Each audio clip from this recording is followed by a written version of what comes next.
Hello dear friends, hello Winded Voyagers.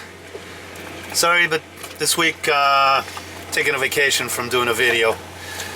It was tough to get here. I had all sorts of problems getting from Switzerland to Cape Verde due to COVID. Didn't have the right test. Anyways, I'll explain that in detail in next episode, but I just wanted to let you know that this week I'm not going to have an episode.